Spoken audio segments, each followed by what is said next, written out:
جانوروں کے ذریعے بھی اللہ عز و جل گستاخ رسول سے انتقام لے لیا کرتا ہے۔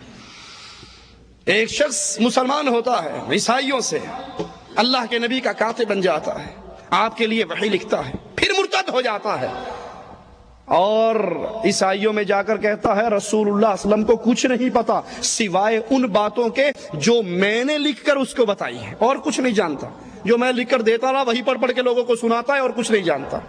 یہ مر جاتا ہے، قبر میں دفن کیا جاتا ہے، یہ دھرتی یہ زمین بھی گستاخ رسول کو برداشت نہیں کرتی۔ صبح ہوتی ہے، اس کے ساتھی دیکھتے ہیں اس کی لاش باہر پڑی ہوئی ہے، وہ سمجھتے ہیں یہ کارنامہ محمد رسول اللہ صلی اللہ علیہ وسلم کے صحابہ نے کیا ہوگا، مسلمانوں نے کیا ہوگا۔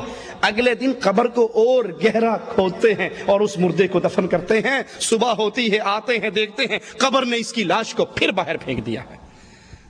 وہ پھر وہی سمجھتے ہیں کہ یہ مسلمانوں کی کارروائی ہے۔ تیسرے دن اس کو مزید گہرا دفن کرتے ہیں اور مزید زمین میں جڑے مار کر اس کو ڈالتے ہیں۔ صبح ہوتی ہے تو وہ پھر باہر پڑا ہوتا ہے۔ سمجھ جاتے ہیں یہ مسلمانوں کی کارروائی نہیں ہے، یہ توہین رسالت کرنے والے مجرم کی سزا ہے۔ دن مار کے کافروں نے تو آقا علیہ الصلوۃ والسلام کی توہین کی۔ میری اور آپ کی ذمہ داری کیا ہے؟ کیا اپنے ملکوں میں جلوس نکال کے، ٹائر جلا کے، اپنا منہ اور پڑوسیوں کا منہ کالا کر کے لوگوں کی موٹر سائیکلیں توڑ کے گھر میں آ جائیں؟ یہ ہماری ذمہ داری ہے؟ کفار رسول کی توہین کیوں کر رہا ہے؟ تاکہ مسلمانوں کا رشتہ اپنے رسول سے کمزور ہو جائے، یہ اپنے رسول سے دور ہٹ جائیں، یہ رسول کی تعلیمات سے دور ہٹ جائیں۔ کافر آپ کو جتنا رسول اللہ کی تعلیمات سے دور ہٹاتا ہے، آپ کی ذمہ داری ہے اتنا ہی اپنے رسول سے اپنے رشتے کو مضبوط کر لو۔ نبی کی سیرت کو پڑھو، نبی کی صورت جیسی صورت بناؤ، نبی جیسی زندگی اپناؤ۔ شادی کرنی ہے تو محمدی طریقے پہ کرو۔ نمازی ہے، پرہیزگار ہے، بڑا اچھا ہے، لیکن شادی کرتے ہوئے یہ پہچاننا ناممکن ہو جاتا ہے کہ یہ ہندو کی شادی ہے یا رسول اللہ کے ماننے والے کی شادی ہے۔ میں غلط کہوں تو مجھے ٹوک دینا۔ کیا شادیوں پہ ڈھول نہیں بجتے؟ یہ ڈھول بجانا سنت رسول اللہ ہے یا ہندوؤں کی سنت ہے؟ کیا شادی کے اوپر مہندی کی رسم، ابٹن کی رسم، لڑکی اور لڑکوں کا مخلوط ڈانس، مہندی کی رات دلہن کے گھر سے، دلہے کے گھر سے لڑکیاں نکلتی ہیں ہاتھوں میں تھالیے مہندی کی سجائی ہوئی اور دلہن کے گھر میں جا کر ڈانس کرتی ہوئی، اس کو مہندی لگا کر واپس ڈانس کرتی ہوئی نہیں آتی، یہ سنت رسول اللہ ہے؟ آقا تو مسجد سے باہر نکلنے والے صحابہ اور صحابیات کو راستے میں اکٹھا چلتے ہوئے دیکھتے ہیں تو آواز لگاتے ہیں، اے عورتوں تمہیں حق نہیں پہنچتا کہ راستے کے سڑک کے درمیان میں چلو، اور مردوں تم راستے کے درمیان میں چلا کرو، عورتوں تم راستوں کے کناروں پہ چلا کرو۔ راوی حدیث کہتا ہے یہ ایک فرمان سننے کے بعد عورتوں کی یہ کیفیت ہو گئی کہ جب وہ چلتی ان کے کپڑے، ان کے دوپٹے دیواروں کے پتھروں میں اٹک جایا کرتے تھے۔ وہ تو اس اختلاط کو برداشت نہیں کرتے جو مسجد رسول سے نکلا ہے۔ اور آپ کی اور میری شادی پر پردے کے سارے معاملات ختم کہ آج خوشی کا دن ہے، جو جی چاہتا ہے کرتے ہیں۔ نبی کی نصرت کا طریقہ کیا ہے؟ کفار آپ کو سیرت رسول سے دور کرنا چاہتا ہے، آپ اپنے رشتے کو اور قریبی کیجئے، کافروں سے دشمنی کیجئے، ان کی مصنوعات کا بائیکاٹ کیجئے، ان کی تہذیب کا بائیکاٹ کیجئے، ان کے کردار کا بائیکاٹ کیجئے، ان کے اخلاق کا بائیکاٹ کیجئے۔ اپنے گھروں میں دیکھیے وہ کون سے اعمال ہیں جن کے کرنے سے کافر راضی ہوتا ہے، اور وہ کون سے اعمال ہیں جن کے کرنے سے رسول اللہ کی سنت پہ عمل ہوتا ہے۔ کافروں کے سارے اعمال کو چھوڑ کر اپنے گھر کو محمدی بنائیے، اولاد کو محمدی بنائیے، بیوی کو محمدی رنگ میں رنگیے، ایک ایک عمل میں سیرت رسول صلی اللہ علیہ وسلم کو اپنائیے، اس سیرت کی دعوت دیجیے، کتاب کے ذریعے، کیسٹ کے ذریعے، سی ڈی کے ذریعے پیغام پہنچائیے، اس کو عام کیجیے تاکہ کفار جتنا رسول اللہ صلی اللہ علیہ وسلم کی توہین کرنا چاہتے ہیں ہم نبی کی سیرت کو اتنا ہی اجاگر کریں۔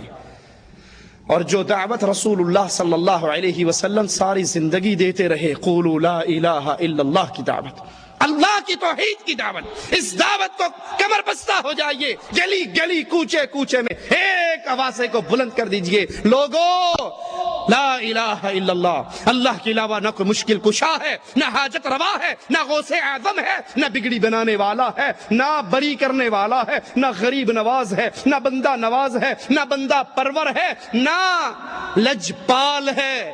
پالنے والا بھی اللہ، کھلانے والا بھی اللہ، پلانے والا بھی اللہ، اولاد دینے والا بھی اللہ۔ جب یہ ساری صفتیں اللہ کی ہیں تو پھر عبادت کے لائق صرف ایک اللہ کی ذات ہے، اس کے علاوہ کسی اور کی عبادت نہیں ہو سکتی۔ یہ دعوت توحید نبی نے دی، اس دعوت کے لیے نبی کی بیٹیوں کو طلاق ملی، اس دعوت کے لیے طائف میں نبی زخمی ہوئے، اس دعوت کے لیے احد کے گڑھے میں آپ کو گرایا گیا، ماتھا مبارک زخمی ہوا، سب کچھ برداشت کیا، لیکن لا الہ الا اللہ کی دعوت کو نہیں چھوڑا۔ آئیے ہم بھی اس دعوت کی تجدید کریں، ہم بھی اس دعوت کو لے کر اٹھیں، ہم بھی وہ ہم اور غم بنائیں جو اللہ کے رسول صلی اللہ علیہ وسلم کا ہم اور غم تھا۔ اللہ کے نبی نے فرمایا تھا اگر میرے یہ ایک ہاتھ پہ چاند رکھ دیں، ایک پہ سورج رکھ دیں، یہ انہونا کام کر بھی گزریں، یہ کر لیں، میں اللہ کی توحید کی دعوت سے پھر بھی باز نہیں آتا۔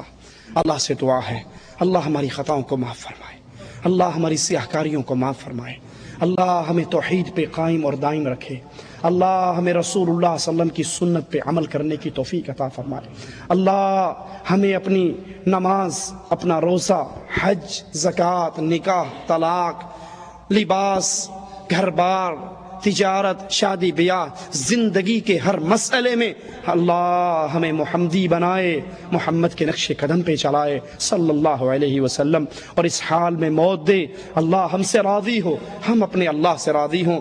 اللہ اے اللہ تجھے تیری اسماء و صفات کا واسطہ ہے مالک، تو ہمیں پیارے حبیب جناب محمد الرسول اللہ صلی اللہ علیہ وسلم کے مبارک ہاتھوں سے حوض کوثر کا جام عطا فرمانا۔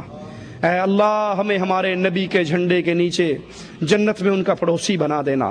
اے اللہ جنت کی سب سے بڑی نعمت تیرے چہرے کا دیدار ہے مولا، اللہ ہمیں ان خوش نصیبوں میں شامل فرما لے جو قیامت کے دن تیرے چہرے کا دیدار کریں گے، جیسے چودھویں کے چمکتے ہوئے چاند کو دیکھنے میں تکلیف نہیں ہوتی۔